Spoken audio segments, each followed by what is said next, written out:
parti. Alors déjà, première question, comment tu as eu connaissance de cette offre? Eh ben, en fait, je regardais les informations avec mon père à la télévision et j'étais à la recherche d'emploi, je commençais à chercher un emploi et c'est le premier reportage que j'ai vu et je me suis dit bon ben, pourquoi pas commencer par là. D'accord. Donc voilà. Et ta formation à l'origine, c'est? J'ai obtenu un master en affaires et négociations internationales à l'université de Lille 3 et donc ça n'a rien à voir avec le poste de guide nature en Australie mais ça fait partie aussi de mes passions, la nature donc D'accord. Et donc tu parles couramment anglais? je parle couramment anglais ouais, et espagnol. Donc c'est un plus aussi. Ouais, je pense que c'est un plus au niveau de la candidature, puisqu'on doit rédiger des blogs, etc. ou parler devant des caméras en anglais aussi. Et Donc, donc voilà, justement au début, pour postuler, tu as dû faire une vidéo de 30 secondes où tu te présentais. exactement. Tu peux nous parler un petit peu de cette vidéo, l'idée que tu as eue en fait? Exactement, ouais. Donc, on nous a demandé de nous vendre en fait en 30 secondes, d'expliquer pourquoi on était les meilleurs pour ce poste. Et moi, j'ai eu l'idée, j'ai repris en fait l'annonce, comme on fait dans une annonce classique, repris l'annonce et noté les points essentiels, ce qu'ils demandaient. Et j'ai essayé de les mettre en scène en fait dans l'environnement varois, donc à la plage et à la montagne, enfin dans la forêt. Et donc c'était ça l'idée en fait, montrer que j'étais déjà entraîné pour ce poste. Parce que donc le job en fait c'est garde forestier, on peut dire ça. On peut dire ça comme ça, c'est garde forestier, peut-être garde-côte aussi, promotion et protection de l'environnement essentiellement. Donc voilà. Donc c'est pour ça que dans la vidéo on te voit protéger la nature, te cacher sous des algues, ce genre de choses. Exactement, c'est pour ça. Ouais. D'accord. Donc, donc tu as fait cette vidéo et voilà, tu te vends. Quels sont tes atouts? Comment tu as essayé de te vendre en fait les atouts que tu as voulu mettre en avant?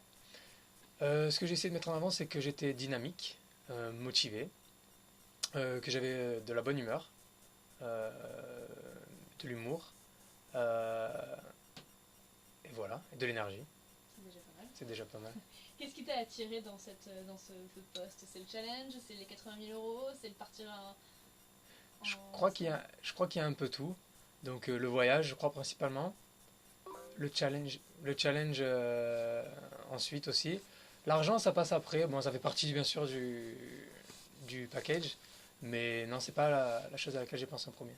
D'accord. Est-ce que tu as regardé les vidéos, j'imagine, des autres, de tes concurrents, on va dire? Pas toutes, pas toutes, mais j'en ai regardé certaines et il y en a de très bonne qualité aussi. Donc la compétition était rude.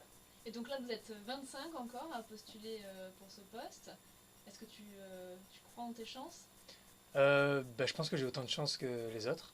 Donc ça, c'est un fait. Oui, j'y crois, oui, sinon je ne serais pas en train de mobiliser tous mes amis, ma famille et toutes les connaissances que j'ai. Ouais, donc j'y crois. Là, jusqu'au 8 mai, qu'est-ce que tu dois faire?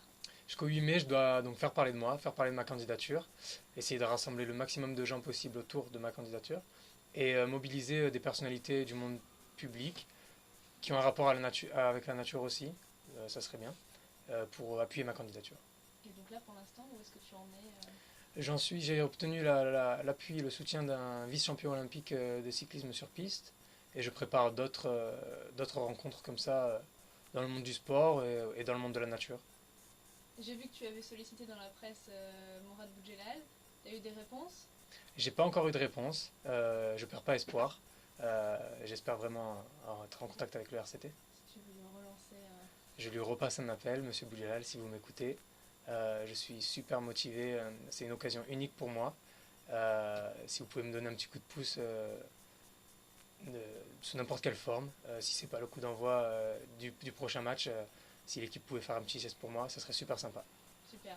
Là, les gens qui nous écoutent, les auditeurs, qu'est-ce qu'ils peuvent faire pour toi, pour t'aider, pour t'encourager? Ils peuvent rejoindre ma page Facebook.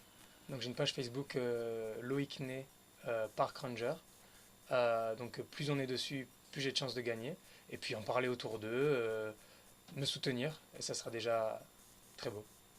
Super.